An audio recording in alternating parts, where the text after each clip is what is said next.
All right. Hello and welcome to another interview with the Biblical Unitarian Podcast. My name, of course, is Dustin Smith, and I'm joined today for, I believe this is interview number 4 with Dan Weatherall, and he is one of the podcasters over at Bible Feed, and he is actually joining us today. He's actually joining us live from the UK. So, Dan, welcome. Dustin, thank you very much for having me. Yes, yeah. And we're going to give the title to this, A Biblical Unitarian and a Christadelphian Walk into a Bar, because I'm bringing him on as a great Christadelphian and also a fellow Biblical Unitarian podcaster, which is interesting because that would mean that we actually have 2 Biblical Unitarians here having a discussion. So I don't want you to think that it's a Biblical Unitarian and a non-Biblical Unitarian. He's as much of a Biblical Unitarian as I am, and probably he has been one in his life longer than I have. I've only been a Biblical Unitarian for about 20 years. So, Dan, you are one of the hosts of the Bible Feed podcast, which is another Biblical Unitarian oriented podcast. And what has your experience been like in your podcast, and how have your listeners received your content in particular?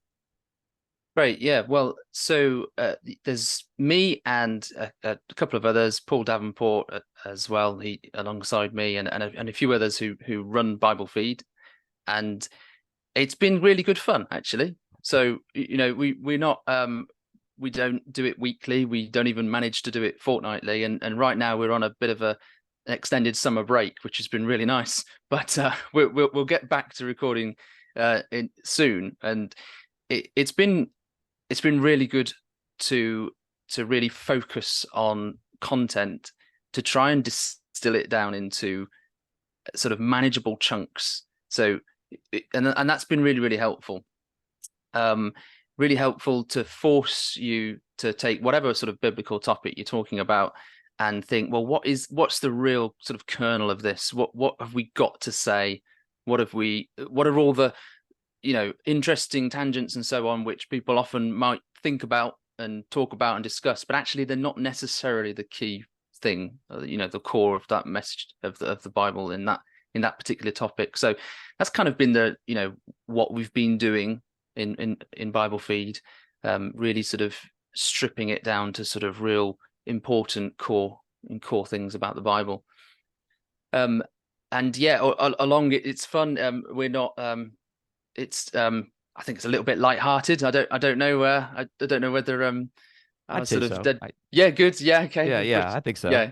Yeah. Our sort of British irony might not always get across. I don't know, but just a bit deadpan and hopefully sort of lighthearted enough to enjoy listening when you're commuting or whatever you're doing, but also hopefully contributing something worthwhile.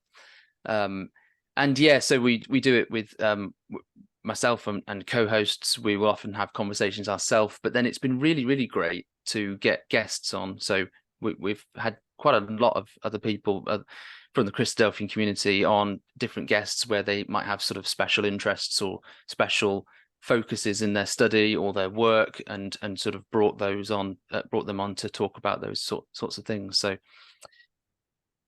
that's it in a nutshell. I don't know if there's anything you want to, but feel free, just ponder fire questions on me. It's neat because from my perspective, the Christadelphian network is actually really vast, and yet I don't know a lot of the persons that are involved in it. So it's neat to kind of hear these new voices and kind of get to know them from a distance. And I hope one day that I'll have the opportunity to meet some of these people in person. It'll be an interesting endeavor to do that. I think one of the things that I like about your podcast is that you set them on some particular topics, but and I know this because I follow you on a lot of social media, is that if someone is asking a question on Facebook or on Twitter, I guess it's called X now, about a particular biblical topic, you will typically reply with an episode that you've done. And I think like you're really good about doing that compared to a lot of other people. And it's like I wonder if he just makes, or if they make these episodes just so they can reply to certain questions that are constantly asked on social media. So that's kind of been. You can't, yeah.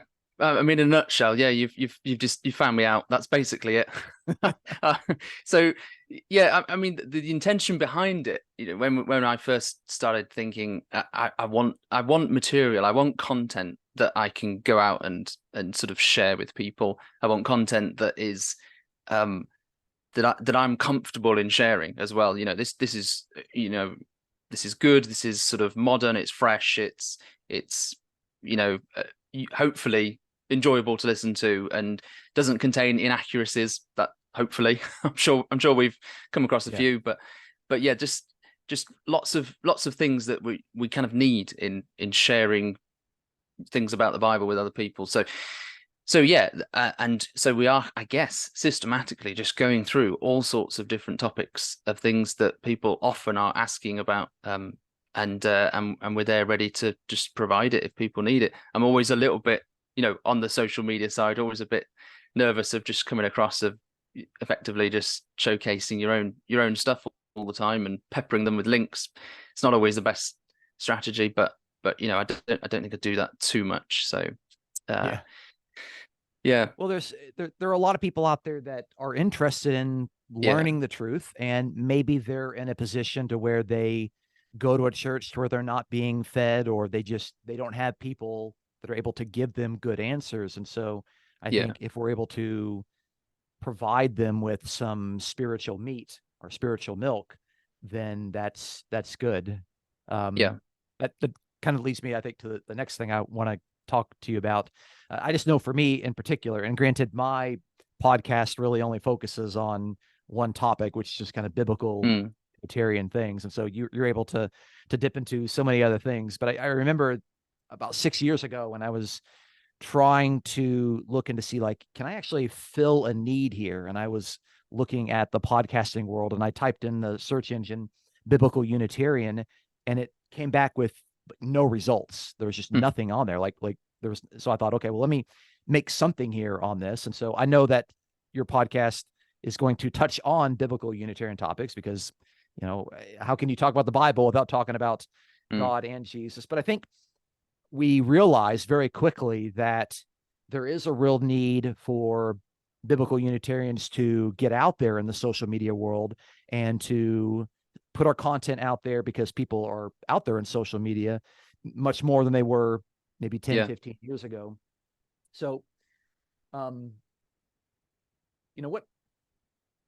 what is the best way that you think that you take advantage of social media in order to kind of share these truths about the one God and the human Jesus? And how might you gauge the need for biblical Unitarians to continue to do so? Yeah. Okay. So thinking about how useful social media is for sharing these things. I mean, it's very useful. Like that's a really short answer. Your show's great. And I'll confess to you right now, I haven't listened to every single one of what 200, 300, how many episodes you've done. Hey, most people haven't, so that's okay. Yeah. No. I was fairly sure about that. But what's brilliant about your show is that, if I've got a question or a topic or a passage or something, it's such a good resource just to look at your archives and just say, you've covered that there, and I'll go and dip into it and listen to it. So that's been really helpful. And like you say, so our show is very much all encompassing. I mean, Bible feed is a feed of information about the Bible. So it could be anything. The Bible and faith in the modern world is kind of what we say. So it's absolutely all sorts of different things. But what another sort of reason behind doing it is because I wasn't sure that there was something quite like it that was going through lots of things about the Bible and maybe core fundamental truths about the Bible from a Unitarian perspective, from a perspective that you and I share, the biblical Unitarian viewpoint. So for example, a lot of our episodes aren't sort of necessarily specifically about it, but it's so it colors everything. It colors your interpretation of every Yeah. aspect of scripture, doesn't it? So, Yeah. for example, you've got I think we did an episode on why did Jesus have to die? And I don't think we talked about the fact that he isn't God in that episode at all. I don't think we even Yeah. mentioned it or even thought about that sort of argument or aspect. But it was all just sort of assumed based on the passages we were looking at. And obviously you will know, and probably many of your listeners will know, I'm sure, it makes such a big difference. And, your interpretation will be wildly different if you start with that assumption, don't you? Right.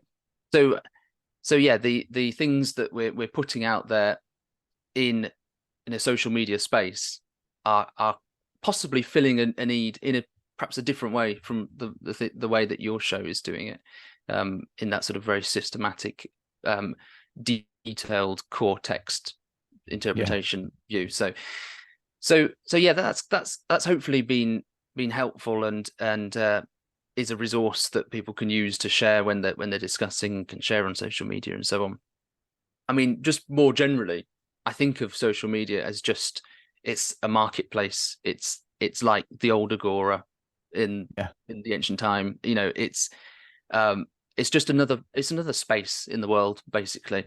Paul went out to the agora in Athens. He went preaching there. He went preaching to the debate halls of Tyrannus and Ephesus. He went to the synagogues. He literally went anywhere where there were people gathering. He would do that, and he would take that message to people there. So today, there are people gathering on digital platforms, on social media. So it's another space where we can, and I'd argue should, take the things that we think are really important, this worldview of the world, that there is a God and there is his son and what he's done for us. That's really important, and therefore something that's worth and important to share on a social media platform, just as it would be out in a marketplace, in a town centre, or wherever. So yeah, that I kind of just see it as that, and it is pretty powerful. I still think the modern world's getting used to it, getting used to the idea that there's all this information there, and people believe so much misinformation, even though there's more. Like there's this kind of weird dichotomy, isn't there? That, or if that's the right word, irony, that there's so much information out there now, freely available, and yet people are sort of buying into misinformation and fake news all the time. And Yeah.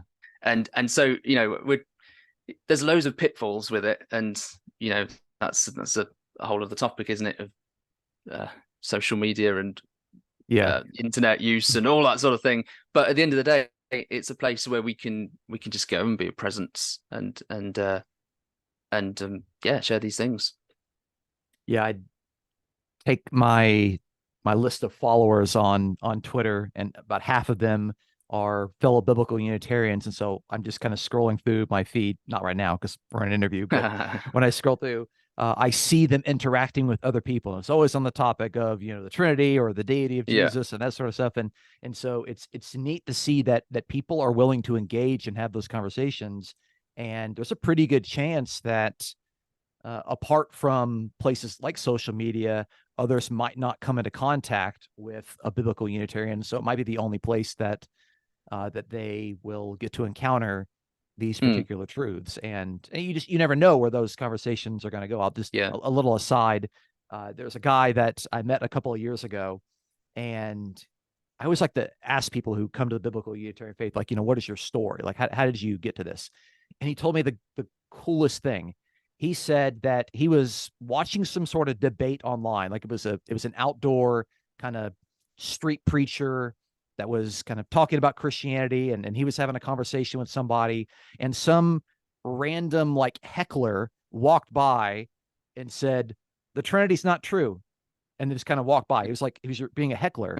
And that got my friend to say, "Wow, that's interesting. I've never heard that before." And he started searching and started searching and started searching. And eventually he started studying, and he gave up the Trinity because some crazy heckler, like, so one little guy made this little comment that made him. And I thought, okay, if that could happen, then we could be far more influential in social media. So I never want to take for granted those opportunities. Yeah, no, I think it's a really good point. Just shows how much we can be vocal. I mean, maybe that's not always, maybe the chances of that ever making someone look into it is probably really slim, but the fact it's happened once means that, there's many other opportunities, such as a nicely, carefully, sensitively discussed debate online, podcasts, episodes, and all these, nice things that you and I produce, fairly, hopefully, helpful and encouraging and good stuff for people to listen to and share. I mean, one thing I will say with I said at the start of the night, I'm on a bit of a social media break, or a bit of an episode break, but it's sort of coincided with a bit of a social media break as well, and it's through the summer and beyond, and it's been really nice actually. So sometimes it's good to step back from that and just make sure you connect with real people, and it's something we emphasized quite a bit actually. There is a tendency sometimes that I use it all the time, so I think the value of social media and digital stuff is great. It's unparalleled, it's brilliant, so I advocate for it. But we do really try and say in our episodes, when we get to certain things, if we're talking about what the church is, what the role of the church is, or anything, it's so important for people to find communities and helpful people who believe the same and get together with them. And you can sort of do that online, and that's brilliant, and it's been a blessing through things like pandemics and all sorts. But it is great to find real people who are near you, who share the same values and beliefs, and I think that's an important thing as well. Something we try and encourage to our listeners. Well, of course, the real life interactions, it's authentic, it's genuine.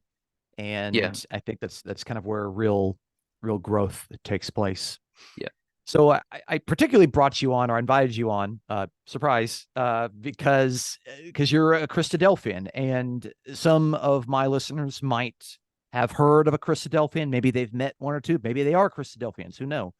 But I actually would like to get from you, because if I'm going to have a guest on, I want to have them kind of define their own terms. Can you tell my listeners who may not know what a Christadelphian is, what a Christadelphian is, and maybe a short 2 or 3 minute bit of their history, where they came from, how old they are? They've been around for a while.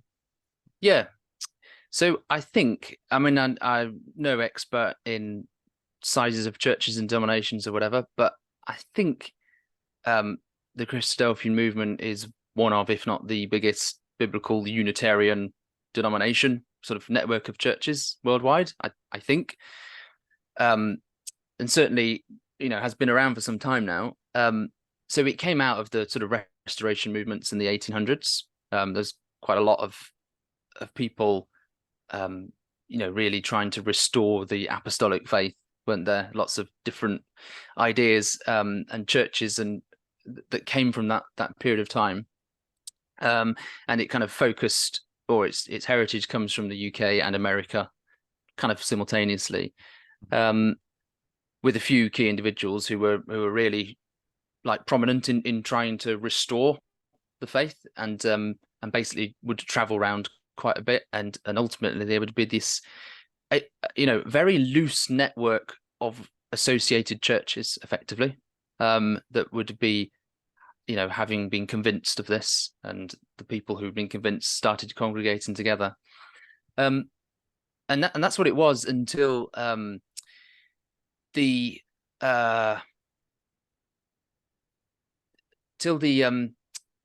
American Civil War, which you might be able to tell more than me when that exactly was. But during that time, the need for the brothers, it would have been the men, to conscientiously object from military service, it wasn't being recognized, and so there was a need for trying to almost demonstrate that they were part of a recognized church, and the name was therefore coined at that moment. so there was, something put to the courts or whatever, that, there are these churches that are known as the Christadelphians, and it comes from brothers in Christ, the Greek, which you will no doubt know. Yeah. And so that's basically where, the name just came out of, arose out of necessity. So, and in a sense, the denomination, if you're going to call it that, arose out of necessity, rather than a kind of, we want to create a totalitarian movement, and here we are right from the word go. It was very much a sort of by accident sort of thing, which is really fascinating, I think, to have that history, really. And that will tell you something, just that the fact that the name comes from the need to conscientiously object from military service will tell you something about Christadelphians, and it retains a big part of what we think and believe. Obviously committed to non-violence, and that's very much part of our history. So that's kind of a little bit about the background. Today there are Christadelphian churches all around the world. There are quite a few here in the UK. There are a number over in the States, and Canada. You'll find some from some sort of missionary work that's been done over the last sort of 60 odd years, 70 years maybe, down into Central America, South America. There's a huge amount in Africa, and then on into Asia, Southeast Asia, India, lots in India, and places like the Philippines, and then quite a few in Australia and New Zealand. So literally a global sort of coverage. And some countries will have more than others based on whether or not the kind of work to teach and preach has taken off more in the past, really. So that's where you'll find us.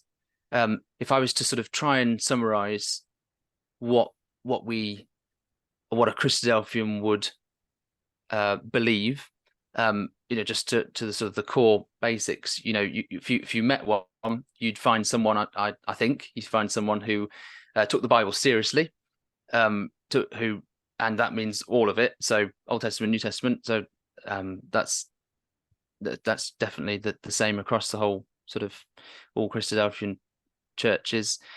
You'd probably find someone who would read it regularly as well. So everyone across the community will read it regularly. They will believe that Jesus is the Son of God, not part of the Trinity. He's the Son of God. He's a man just like you and I. So that's the Biblical Unitarian faith, of course, that you share, and that he died as a representative and an example for us to follow, and that this is how we overcome our enemy, which is our sin, our ability to disobey God, and that's the enemy that we need to overcome. And you'd find someone who has submitted to Jesus in baptism as an adult, someone who's mature, enough to make his choice, commit to Jesus, and live as citizens of heaven now, whilst we wait for him to come. And then when we die, we believe, as I think you probably share, that we'll have no conscious existence. We think that's what the Bible says. I feel like that's the easiest doctrine of the Bible. I'm sorry to interrupt you. I feel like that's just the most obvious thing that's in there. It's the easiest thing for me to get others to change their mind on. So anyway, go ahead. Yeah. That's right. And then it'll be resurrection, which is the hope, resurrection at Jesus' return, and the kingdom then fully realized on earth. So not a sort of whisking off to heaven Platoism, immortal soul, nothing like that. Yeah. So that's so that's a quick summary of what we'd stand for. And I'm just trying to think if there's anything. Probably one of the other big features of the community that it might be different from a lot of other churches, even maybe Biblical Unitarian churches, is that it's a lay community. So there's Yeah. no paid pastor at all that I'm aware of. Hmm. And yeah, so I think that's different. I mean, it's my norm. I've grown up as a Christadelphian, therefore that's kind of what I'm used to. That we all pitch in and do our bit and get involved and get stuck in. So, but I think that's unusual as to but I don't know. Maybe I'm wrong. Yeah. Well, I mean, I have some exposure with other biblical Unitarian movements, and obviously the Church of God General Conference. They each church is still autonomous. They don't answer to like Mm, one particular person. I think it's one of the things that I kind of admire about the Christadelphians, that there's no kind of organization that's a top-down leadership, and there's not like a single leader telling yeah, everyone else what to do. I mean, there have been biblical Unitarian movements in the past that have had like a single leader or a single governing board. I know Jehovah's Witnesses. I mean, they're Unitarian in the sense that they yeah. believe that God is only one person, but they're not biblical Unitarians. They're more Arians. But they have a governing body that tells all their churches what to do and what to say and what to preach. And so I think it's kind of neat to see that each church, they're going to decide on their own what they're going to talk about, how they're going to preach. The people are going to come together, and they're going to be. And correct me if I'm wrong here, but my impression is that they're going to write and perform their own sermons or Yeah. sermonettes, whatever they may be, and each person kind of decides, okay, I need to educate myself to the point where I can contribute in my own way, Yeah. and I imagine that that motivates and encourages the community as a whole to kind of grow and to learn, because they're responsible for the growth of their own community.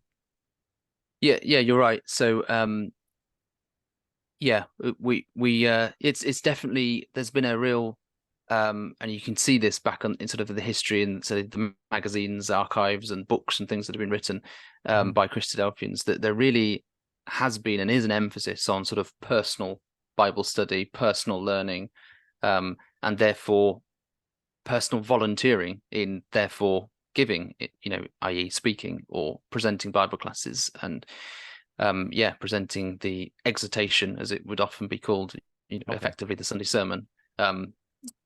So yeah, you're absolutely right. And also you're right in that there's no central governing authority. Effectively we are autonomous churches in this vast network, which is an absolute feat. It's a work of art, really, isn't it? That how Yeah. that ever can happen. I mean, and it not without difficulties that Yeah. arise. I mean, it's bound, difficulties are bound to arise in that sort of situation. Yeah. But There it are pros and feels, cons. yeah. I mean, it always feels. I mean, it certainly isn't. It's not going to be exactly how the first century church was. That's going to be almost impossible to sort of Yeah. replicate. But it does feel kind of first century-esque. That kind of model. When I'm reading the letters of Paul and reading through Acts and seeing the interactions and how Paul was sort of dealing with these sort of problems and in different churches and he's kind of setting up elders in different churches, but they're kind of interacting within a global body, but independently as well. And yeah, so it does seem, it feels like we've sort of got that right, as it Okay. were, rather than, the established kind of papal system, for example, where you Right. suddenly get one bishop who's over all, and, after many years, that's what eventually develops, isn't it? Yeah. So yeah, I think we're sort of roughly in that area. And we can talk through sort of, yeah, benefits and maybe drawbacks of that sort of thing if you like. Sure. Well, let me, I'm going to look, you strike me as somebody that's really humble. You're really level-headed. And I've listened to basically hours of you talk. You don't know how many hours that I've listened to you, but you strike me as someone that you're not an extremist in a sense. You kind of, That's good. you're level-headed. I think it's a good way to Yeah. But I want to encourage you, I guess, with my next question, because there are lots of different biblical Unitarian churches and ministries and denominations. You're a Christadelphian, and I imagine that you're persuaded that that's where you want to remain for the time being. So can you maybe flesh out a little bit of what you think are the things that the Christadelphians do really well, or the things that you would say these are the strengths of maybe not just the churches, but even some of the beliefs? Like what are the distinctives that you think, yeah, our movement does this really, really well. Others might not do it so well, but this is, I want to give you permission to brag just a little bit here. Yeah, okay. So maybe my extremism will come out in this. Who knows? Okay. Yeah, I mean, there's kind of two ways to answer that, aren't there? I think in that so what are the strengths? What makes me a Christadelphian? And I suppose on one hand, and perhaps this is, I'd sort of hold this up as like the most important thing, like the beliefs, the core beliefs that a Christadelphian teaches from the Bible, I think are consistent. That they are effectively the gospel that Jesus was teaching. And I suppose, by all means, we can talk through this in a bit more detail if you like, whether, what distinctives are there about that. And probably the main absolute biggest distinction, which I suppose possibly unique to Christadelphians, I don't know, is the understanding of what evil is, and effectively what the devil is, and basically a denial that there is a supernatural being of evil. I do think we get that right, and the more I've thought a lot about it, and possibly more recently in the last year or two, and some of our recent episodes have been exploring that idea in a bit more, so that made me look into it a lot more again, and again I'm persuaded that the references to things like unclean spirits and demons and possibly aspects of false gods and things like that that many Christians think are real entities. I'm kind of persuaded that this is more what the people of the time would have understood, and therefore the Bible being communicated in language that made sense to the recipients, and Jesus communicated in language that made sense to the people he was talking to. And I think that's a really important feature of how God is communicated. And when you map that onto that topic, you sort of, I think you realize that these things, this sort of supernatural evil that sometimes in certain Christian circles, Unitarian or not, they're kind of elevated into some really like horrific entities that we have to avoid, we have to be fearful of, and that kind of, sort of, you get into spiritual warfare, that kind of doctrine. And so I'm persuaded by that, and I'm persuaded that there is no devil. Well, there's no supernatural devil. There is the devil is. I mean, when the terms devil and Satan are used in very different ways, in different parts of the Bible, sometimes referring to specific individuals like Peter in Matthew 16, sometimes referring in a sort of characterization of human sin. And there's a lot in that, and I'm not expecting to persuade anyone by that, other than the fact that the more I look into that, the more I think how much that links in with what Jesus did on the cross, and what it actually meant, and how was the victory gained? What was he actually gaining victory over? And consistently, over and over again, the scriptures talk about this being defeating sin. This is about destroying human evil, human wickedness, human rebellion. And it does seem to fit in the way that the Christadelphians have always said and taught about the devil and Satan. So that that's one of the possibly the distinct distinctive thing about our churches and our beliefs that I think is really good that we have that. And like I say, many people won't be persuaded, may never be persuaded, but certainly won't be persuaded by that short sort of overview. But I think it's, yeah, I do think the more I look into it, I think that's important. So there's that, and then other things that I think are great about the community. Maybe, I mean, do you want to talk about that now a little bit, and then we delve into some of the other strengths? No, that's fine. I'm kind of letting you kind of guide a little. I'll just keep going here. And this is me giving my viewers an opportunity to learn a little bit about Christadelphians, actually from a Christadelphian who's, I imagine you've been a Christadelphian most of your life, all of your life. Yeah. So it's better than me telling them what I think a Christadelphian is, but I'm not one of them. So I'm letting you say what you want to say.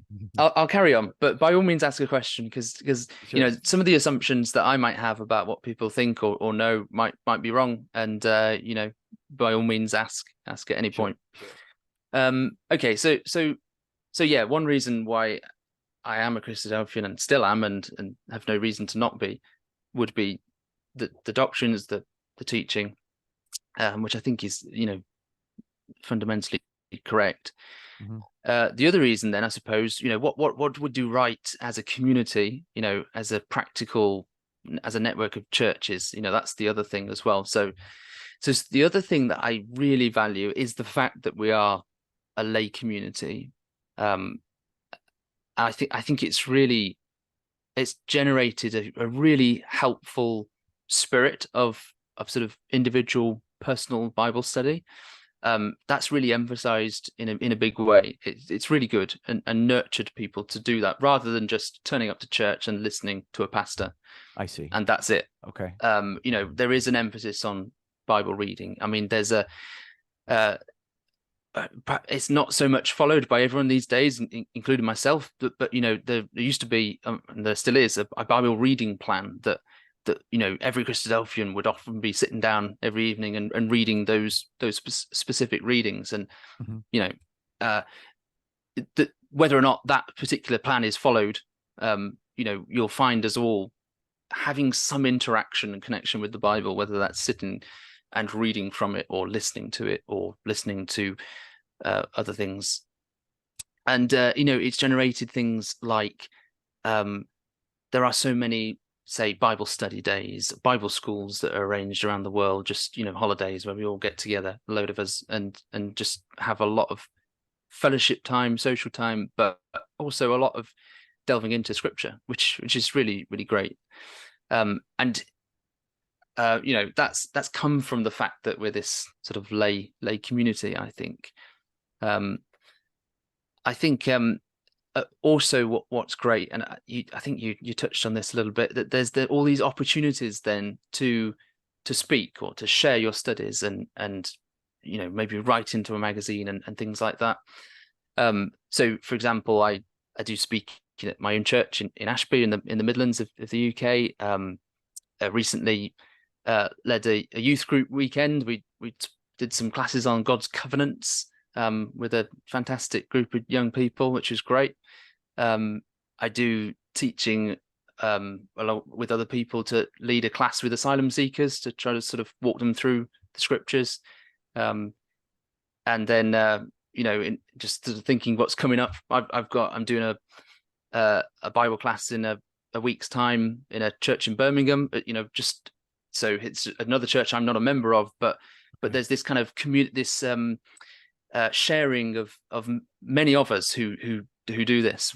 We just have lots of invitations to various speakers that we'll interact, we'll network, we'll go and visit to serve and minister and do and speak. So I'm doing that in one of the Birmingham churches next week, speaking at another church in October. There's loads of stuff going on, which can be a bit overwhelming sometimes, but it's really helpful, and it is a real network of so many people personally putting their time and effort into studying themselves. and then sharing that in their sort of Bible reading groups, speaking duties that they have, and things like that. And I guess because it's this lay community, no central hierarchy or anything like that. We're not all studying what the Watchtower is telling us to study, for example. Yeah. It literally is studying what we want and then sort of presenting. So I think that's a really, really positive thing. Yeah, and I think there are many modern biblical Unitarians that have come out of authority structures like that, where the authority said, this is what you have to believe and this is how you have to think, and you're not allowed to question that. And I think they would look at the particular model, the Christadelphian, to say, hey, that's certainly much better than what I had growing up. And so I can see why that's created this sense of like interest in the Bible, but also what I'm hearing you say is there's this camaraderie with people that also have this shared interest and passion with learning and growing. And I can see how that would be, that would kind of catch on and grow with others around there. Yeah. I mean, there are things about it that there are possible negatives and so on, and there is, but we might think about that in a minute. So put that to one side. But sure. Lay community is a good thing. Okay, I'm a big believer of it. There are a lot of pros to it. I think we could. Sure, we can agree to that. So just to give you just a little bit more, if sure, go ahead. It's okay. Yeah, so a few more things that I think are really great. So there's a real rich musical heritage, which is, I think, is really, really good. I see this a lot actually in, say, Facebook groups, Unitarian groups, and so on, about people asking for, why can't we need to have Unitarian music and so on. Well, if you think that there is much of that already, it's Christadelphian music. There's loads of it. So there's various hymn books that the churches will use. There's perhaps two or three that are particular that many of us will use and refer to, that have been published at different times. They will have many hymns and songs that are sort of mainstream, which many will be familiar with. Some with words tweaked probably, but then some of them will include or have include sort of original compositions from Christadelphians right from ages ago. So there's plenty of, I've grown up singing hymns that I had no idea were sort of Christadelphian hymns, effectively. And didn't even know that.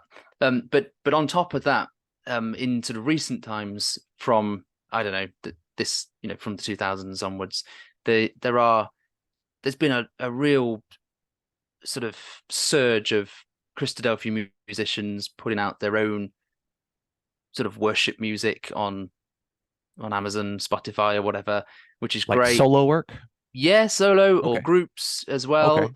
Some people sort of working through the Psalms and just singing the Psalms. Some people doing worship music, but it's all of course biblical Unitarian focused. It's all it's not got the kind of the dodgy Trinitarian language that is often thrown in modern worship music. And so and then also what's come from that is there are two and a third on the way. Quite decent sized books called the worship books, which they are completely original compositions of worship music for personal and church use, and they're all written by Christadelphians. And I think that's pretty good going out of the community, that there's these two books. And I think if you just Google worship book Christadelphian, I think you'll find them. And there's loads in there.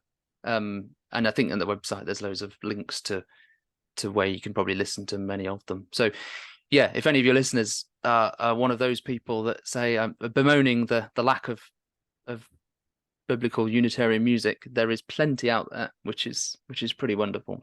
That's Um, good. I learned that, and yeah, I good. learned about the origin of the Christadelphian name as Yeah, dealing good. with Yeah, pacifism and nonviolence, and yeah. I'm learning all sorts of new things here. So Okay, yeah.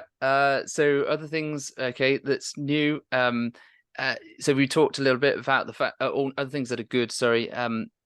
You talked a little bit about autonomy between churches. That's a good thing as well. And how that's sort of practically what that means on the ground is that there will be churches with different styles of worship and different ways of okay, organizing things, and maybe perhaps with different focuses. Um, so you might get one church, for example, that has all these Bible studies all the time, and it's really heavily focused on that, and another one might have a real big focus on charitable work and so on. And okay, those two things aren't.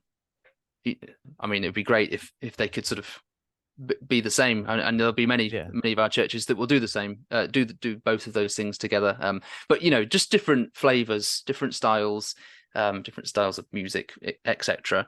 So you will find that, and effectively that I think that's another real positive that we have that exists. I see. I suppose at this stage I probably need to say, I'm in the UK, obviously, and so my experience here is UK centric. Um, there might be variations in the sorts of things I'm saying if you head over to North America or where you are, or Australia or wherever. I've traveled a little bit, Okay, but not loads. Um, yeah. So okay. So that's a good thing. And yeah, just on travel, the fact that you and I've done this a little bit, travel around the world, and that we have the community is so hospitable, and there's this overarching community of and fellowship that's really rich and encouraged, and lots of young people traveling around the world can rock up to a Christadelphian meeting, or Christadelphian people who might host them for a bit around the hmm world.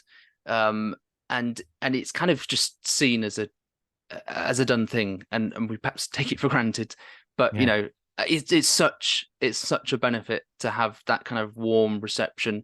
Again, it feels kind of like first century, letters of commendation issued yeah, out to written, receive this person, and great, they're received, and that sort of thing.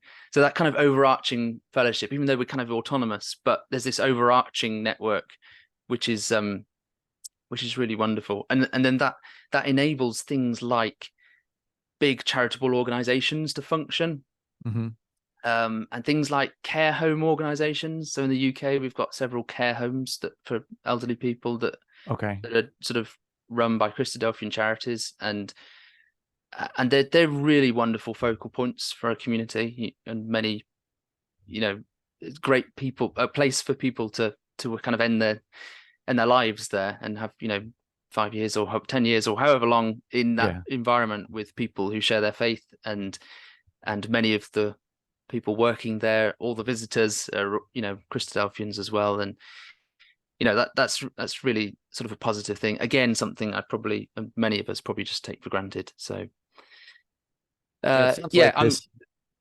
I'm sorry. Go ahead. no, I mean, that's just gonna sort of try and sort of summarize really. Yeah. But I don't know, I don't necessarily know what I was going to say, other than yeah, this kind of there's a lot going on, Yeah. and it's a kind of a rich, a vibrant, and dynamic kind of network, um, and that's a real positive, big Yeah. blessing. It sounds like with the hospitality, there's a love for each other, and then obviously with the work out in the community, there's a love for the neighbor, and there's certainly a love and a passion for learning and studying the scriptures. And I think that's kind of the impression that I get from hearing it from you. So again, I think a lot of people are going to uh, find that very appealing and very noteworthy and praiseworthy. Well, it's and I gave you an opportunity to kind of brag about the Christadelphians, but I think anyone who's kind of involved in a movement knows, okay, yeah, we might do these things really, really well, but there are a couple of things here that I really wish that maybe we can kind of improve, or maybe we can strengthen them. Maybe we've kind of fallen short on these sort of things here. So maybe not necessarily giving you permission to like bash anybody or anything, or be unfavorable or uncharitable, but what sort of areas of improvement do you think that maybe Christadelphians could look into within their own movement, just kind of from your perspective, being on Yeah, an okay. insider, whatever Yeah. you're comfortable sharing. Yeah, no, sure. No, it's good to sort of openly, open the doors and sort of witness to what we're like. And yeah, I've kind of painted. Well, you asked me to say what was great about it, so I did. But yeah, no, you're absolutely right. To undoubtedly there are things that don't always go right. And some of the things that I've just talked about would be real strengths when they work, and then sometimes they don't work, and sometimes the autonomy of our churches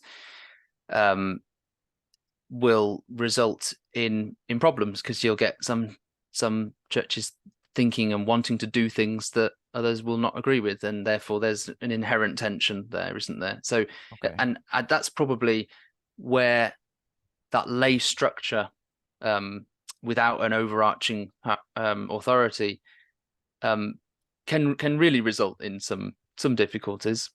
Mm-hmm. And it's just bound to happen because of that structure, and because of that happening. I'm a pretty positive person, so I don't tend to get caught up in difficulties and controversies that arise. But I think where there are human beings, there are bound to be such things, and some people will insist on their particular way or their particular interpretation, and then there could be hard feelings between certain churches. Maybe suddenly some might not be welcome at one, but then Okay.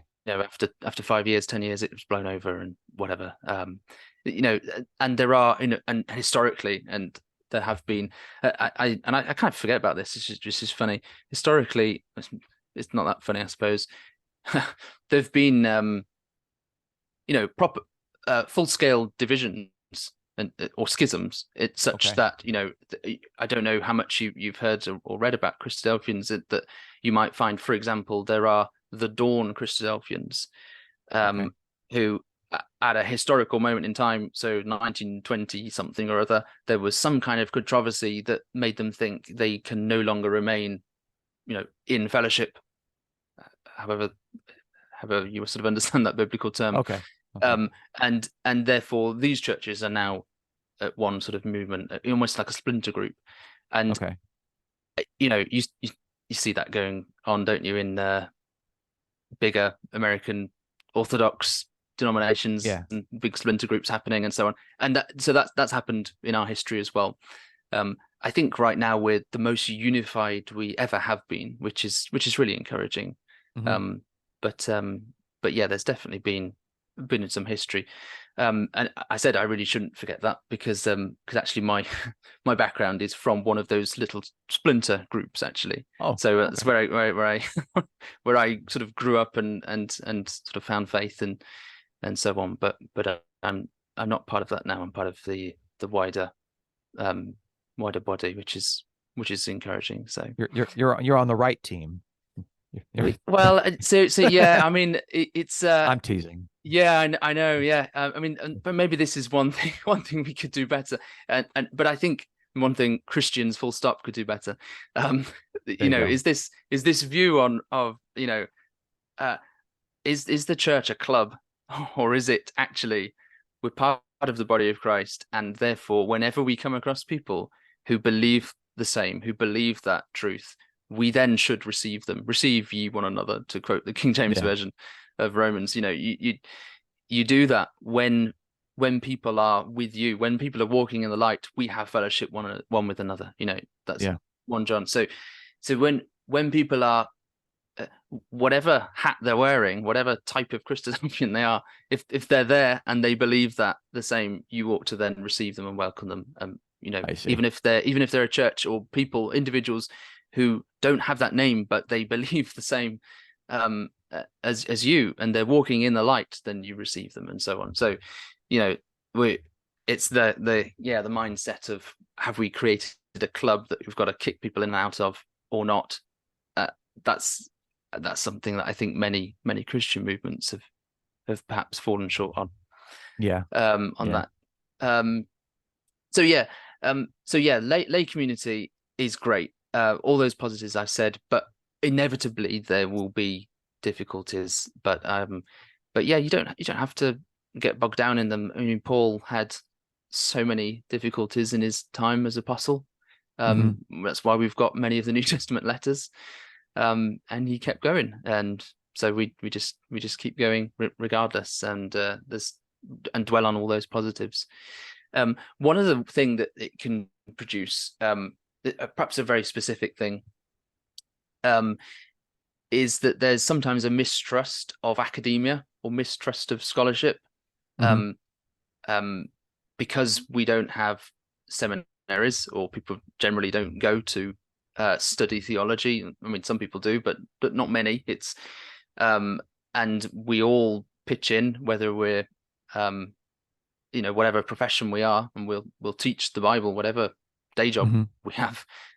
Sometimes there's kind of this skepticism of scholarship, of that sort of thing, and because they will see the academy, they'll see seminaries as run by Orthodox Christians largely, and full of people who believe wrong things. I think that's a shame. It's a bit ironic as well, because certainly over the last however many decades, scholarship has been, in many areas of biblical studies, as you'll know, has been moving towards moving towards sort of traditional Christadelphian beliefs. Yeah. Much more in recent times. So the biggest example I can think of is, the people are now rejecting eternal conscious torment for conditional immortality, aren't they, or annihilationism, or whatever you call it. And that's been steadily moving in the scholarship, and gathering pace in general Christian minds and churches around America, around the UK, around the world. We kind of don't know that because we've kind of ignored scholarship. We're ignoring that. So it's a bit ironic, really. So I think a bit more awareness of what's going on would be good, and that's perhaps a wider thing as well. We can sometimes be almost a bit introspective. We can be a little bit unaware of the world outside. Sorry, my dog there. That's all right. So if we're unaware of the world outside Christadelphia, I think about this a little bit. How I've taken for granted the biblical Unitarian view and interpretation, and yet how they're outside of our walls, there are many people who are coming to that understanding, which is just brilliant, absolutely brilliant. And sometimes it's no fault or anything, but just because we're just full of people in our churches just living their lives and getting on with it, which is great, and being good Christian people. But being a bit more aware of the trends in Christianity, being aware of those sorts of things would just be wonderful. Would be really good to engage and offer and shine a light and be able to help people who sort of walking through that. That would be really good.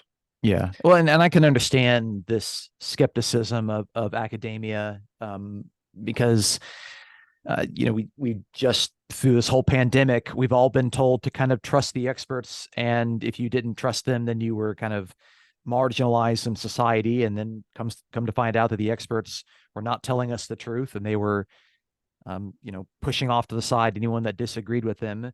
And so I think that definitely didn't help the academy. But I think really each academic work, or each academic, or each scholar or professor, you have to evaluate them based on what they say, because you might have someone in your church, you might say, well, I agree with them on most things, but I might not agree with them on everything. Mm. And you just kind of have to you have to take each person, or each article you read, or each book, and decide, okay, I kind of compare it to like eating a T-bone steak. I'm going to eat the good stuff, I'm going to eat the meat, but there's going to be a bone in there that I'm probably not going to, it's not going to agree with my diet. I'm going to spit that part out. And it's rare that you actually read something you're like, I agree 100% with what they say. Sure. It's nice when you do, but it's not going to happen. Yeah. And obviously there's a sense to where we are indebted to some academics. I mean, the fact that we have printed Bibles in English, I don't think people are aware of the amount of work that goes into collecting all of the manuscripts and being able to translate that, and all the work that goes into that stuff. That is thousands and thousands of hours of academic scholarship. So you can't be against that. You can say, well, I mean, if you talk about Greek words or Aramaic words or Hebrew words in, I'm not going to say a sermon, you said exhortation, you're drawing that on an academic work. So there's a sense to where we're indebted to it in some sense, but obviously no one believes every single academic, because they don't all agree on everything. That's just part of human culture. And really any sort of field is going to have competing ideas. But you're absolutely right, is that scholarship has come a long way, and they are much closer to the truths about, at least in the things that I'm interested in, on the one God and the human Jesus, than they were 50 years ago, 100 years ago. So there's actually a benefit to using that scholarship to help promote our ideas, to help legitimize our ideas. Like, hey, we didn't just make this up. It's something that a lot of these biblical scholars are now saying, and that actually will help to persuade some people. So I think it's just a balance. I think it's probably a good idea. I mean, it's not me telling your churches, your ecclesias, I think that's the right term, how they should operate there, but recognize that, hey, obviously, if you're reading out of a Bible, you're dependent on scholarship in some capacity, and we should be thankful for that. And God can work through some of them. So yeah, sure, yeah. No, you're right. Yes, many Christadelphians will call their churches ecclesias. Yeah, you're right. On that. I think possibly in North America it might be only ecclesia, and in the UK I may be wrong with that, but in the UK some of us will say churches, and some of us will say ecclesias, and that's fine. Okay. There you go, another little thing. Sure. So scholarship.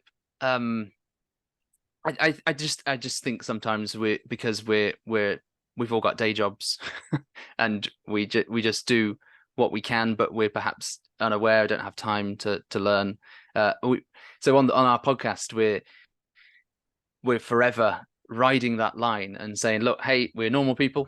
We're not trained in this, and we will lean on scholarship as much as we can, and attempt to sort of make sure we're not committing any fallacies, and we're not just telling anything that's completely wrong. And so trying to ride that line with interested lay people who are kind of semi-literate in what's been written and spoken about, and do the best we can. So I'm kind of hoping that's kind of having the best of both worlds, having our cake and eat it. So we've got that kind of lay spirit, but we're trying to make sure we know what's going on, and we can sort of enlist the support of scholarship to help us and to modify what we think as well. I think it's important to let that help us.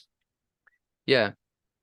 Let's try to bring things to a close here, because we don't want to sit here too long. I'm sure if you and I just sat down, we probably could talk for hours and hours and hours. But you need a part 2.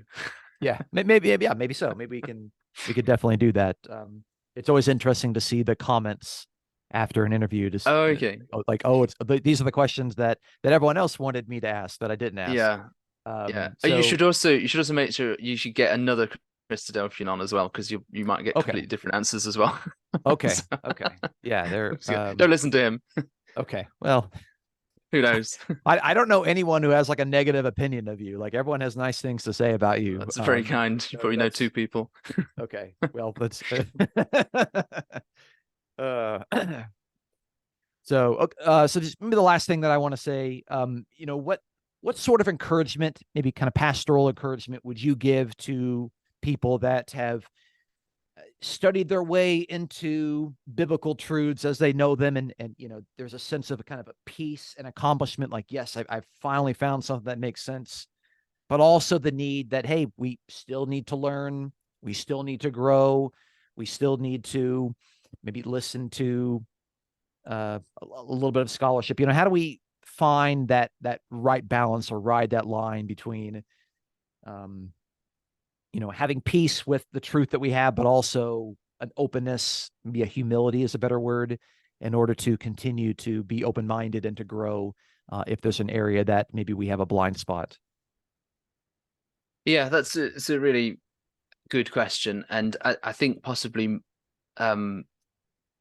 is talking a lot to people who have sort of studied their way into biblical Unitarianism. I can sort of read that.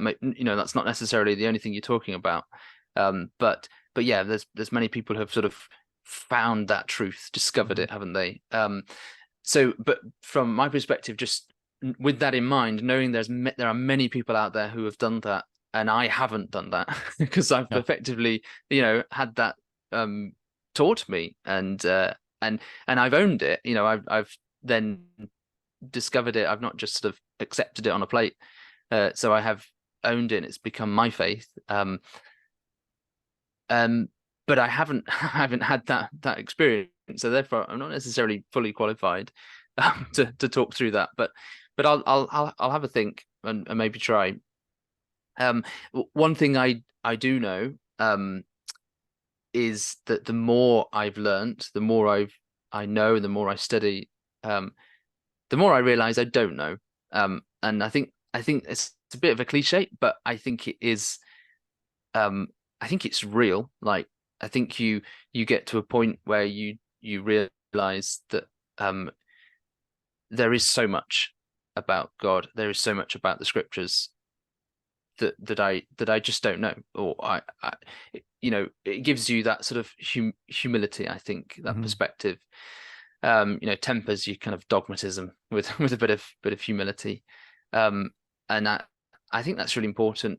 And the fact that if you have come to a point where you've come to a truth, you're sure of it, you've got peace, you've got accomplishment, as you say,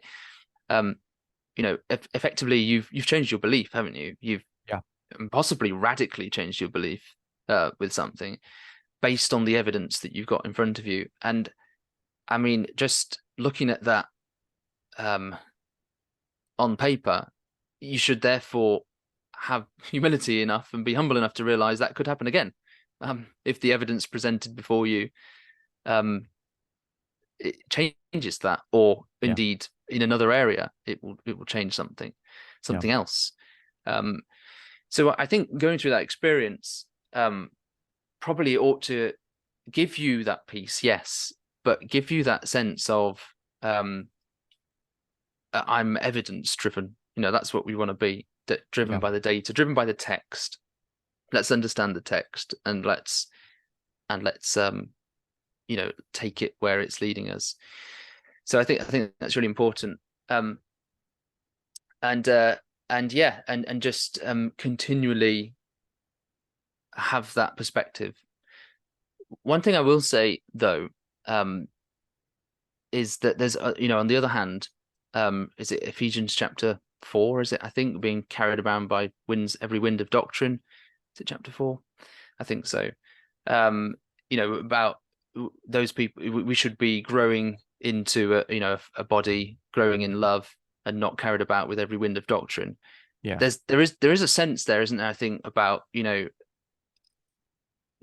there are lots of fads, lots of different ideas, lots of winds of doctrine that literally you can be caught up on There's warnings, aren't there, in Paul's letters about following myths and genealogies and endless speculation and things like that. So I think there's a real discernment that you need to really discern between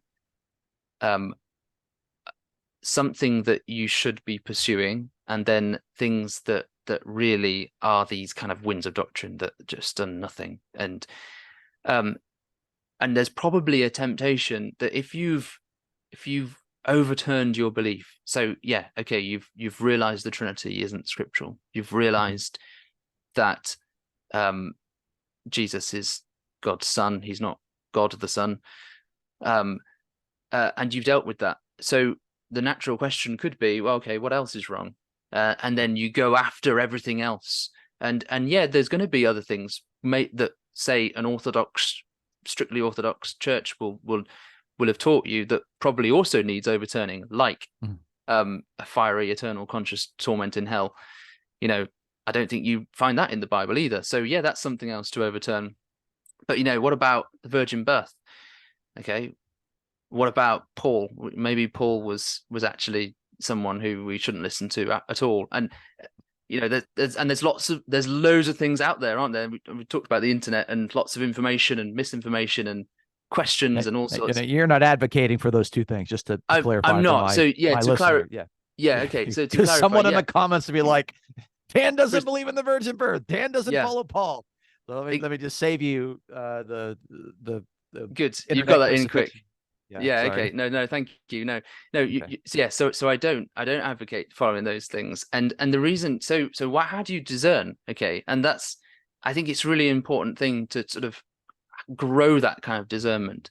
And it's always led by the text and led by the evidence and led by what is in front of you. And so, for example, the virgin birth, as far as I'm aware, and here I'm leaning on scholarship as much as I can. There's no textual evidence at all for it being an insertion, at all.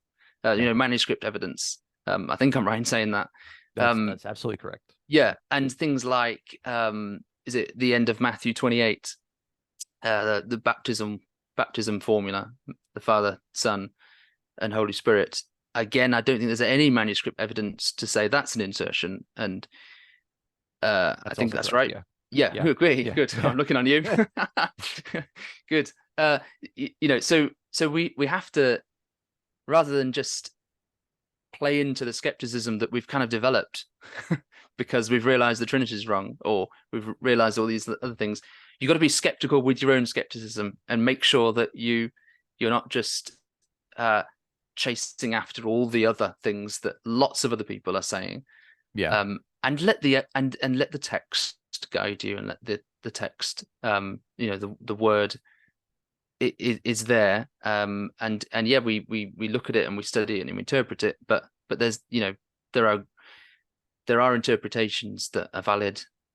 Sometimes there are a number of interpretations of things which could be right, and quite often there are interpretations of things that are just not justifiable at all.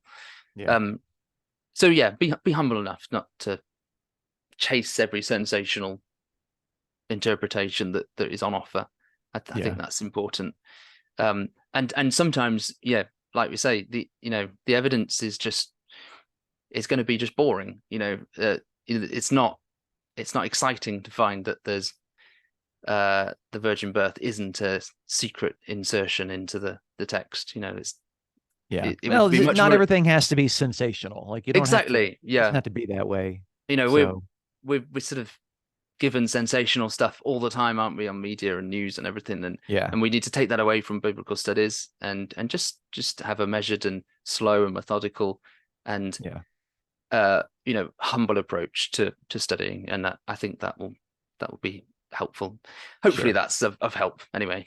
No, I think that's good. The only thing I would add to that from my perspective is that there's a real need to do that sort of study in community, because it's very easy for one person to kind of convince himself with their own, because you interpret the Bible based on your own rules that you set up in your mind.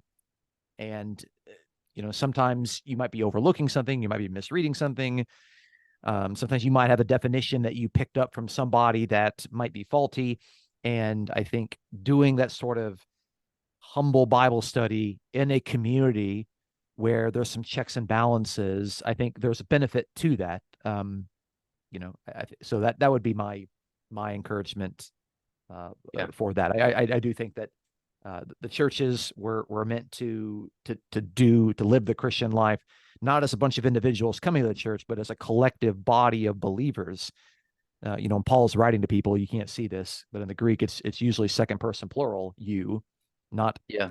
Yeah. second person singular, you. So Yeah, that's no, I totally agree with yeah, that. There's that quote in Philippians, isn't there? Work out your own salvation with fear yeah, and trembling. And I think I'm right that again is yep, one instance there. So we read that and our individual Christian lives actually is saying work out your own salvation, your yeah, collective salvation. yeah, So yeah. We need one another. If we're going to be a yeah. part of a body, if we're part of a family, we're not. Well, I like to call we're not the Lone Ranger. Take kind of an Yeah. American metaphor. So, Dan, I appreciate you coming on, and I know that my listeners are going to really benefit from the fruits of the things that you've said.